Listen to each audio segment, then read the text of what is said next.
First of all, I would like to give my apology to those who keep snake as a pet.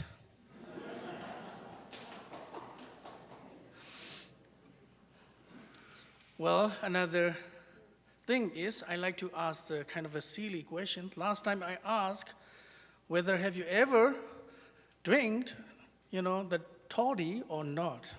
But this time my question is, have you ever tried eating snake? No, no one. I've tried. There's a funny cartoon that I have seen in my country.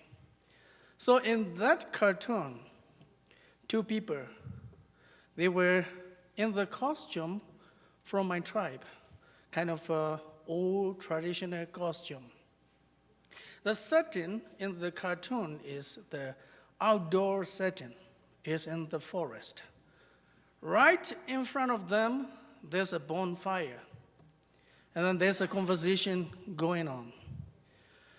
And the man, they were having the conversation about the fall of Adam and Eve. And then, the man told his wife, well, I wish Adam and Eve, they are from my tribe. I look at the cartoon picture, and I saw they were roasting the snake for dinner. Well, yeah, that's how you have to get rid of it. Another story is a famous, allegorical novel from the great divorce from C.S. Lewis. C.S. Lewis explores the themes of heaven and hell, good and evil, and the choices that define our eternal destinies.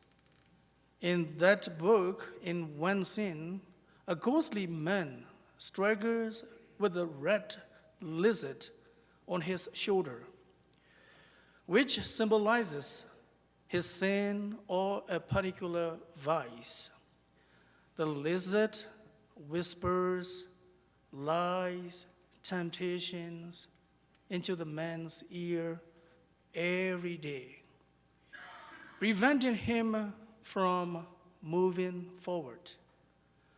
An angel offers to kill the lizard, but the man hesitates, fearing the pain and the loss. Finally, he consents, and the angel crushes the lizard. The man screams in agony, but the lizard's death transforms both of them.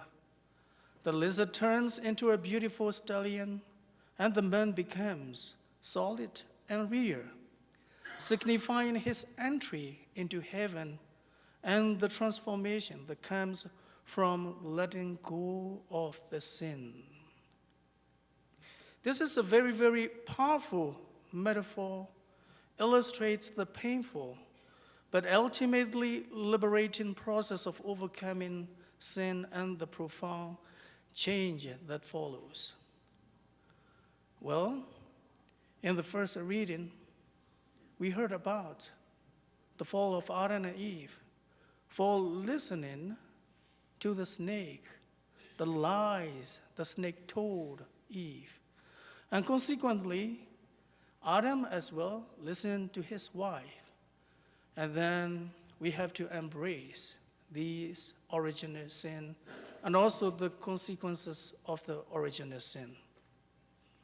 So today, not only in the first reading, but also in the second reading and in the gospel as well, which really highlights about the listening, and also checking our, heart. Well, whether our heart is sown any doubts or any seeds from the devil. And last week, of course, we have been listening about to love God with all our hearts, with all our minds, with all our strengths, and so on and so on. God wants us to love him, not 50%, 60%, 70%, 80%, 90%, but 100%. So today, I would like to kind of, talk about the heart thing. Because the first reading talk about, if we don't keep our heart pure, and if we kind of let our heart be sown with the doubts, with the evil seed, well, that's the consequences. Therefore, in the second reading, St. Paul mentioned how we should listen and how we should filter so that the evil spirits, so that the any evil seeds might not be sown into our heart. Well, quite a lot of saints mention about, internal struggles. Definitely, we also will have. The enemy within is very, very, important and supposed to be fearful. So, St. Augustine of Hippo, he often wrote about the internal battles with sin and the human will in his confession. He himself also struggled with lust. He also struggled with quite a lot of things. We know that in the book of Confession. And St. Ignatius of Loyola, in the spiritual exercises, he emphasizes discernment of the spirits and understanding the internal influences that lead one towards a way from God, recognizing the internal battles between God and evil influences. And then who else? St. Teresa of Avila, the interior cursor, which mention about the obstacles we have, in our castle. Well, to find our good soul, we have to go through this journey. And St. John of the Cross, in his writing, The Dark Night of the Soul, he explores the internal struggles and purification process necessary to attain union with God. Well, not only these saints, but also if we look at the Bibles, how important our heart is to keep it safe. Well, Psalm 51, create in me a pure heart.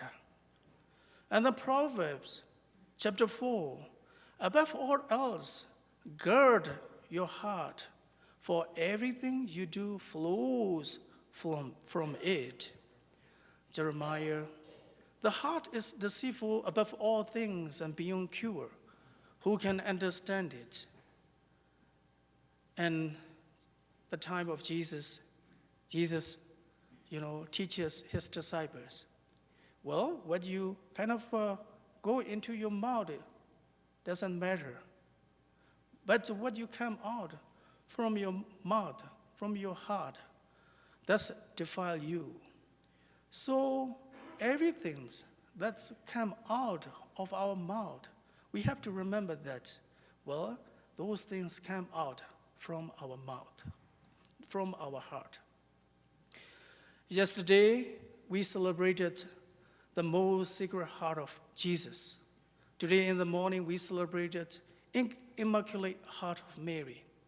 So we have to know how important it is, our heart is. So, and then the second step is, who do we listen to? You have to filter. We have to filter. Are we letting the evil spirit whisper you? Well, the angel has been telling you. God has been teaching you so that we might be able to free from all these sins. And also, in the second reading today, well, we are not supposed to attach to the worldly things because, well, the rewards is in heavenly kingdom. While we are celebrating 10th Ordinary Sunday, well, let us kind of, try our best to sow the good deeds and also to hear the good voice, which is the voice of the shepherd.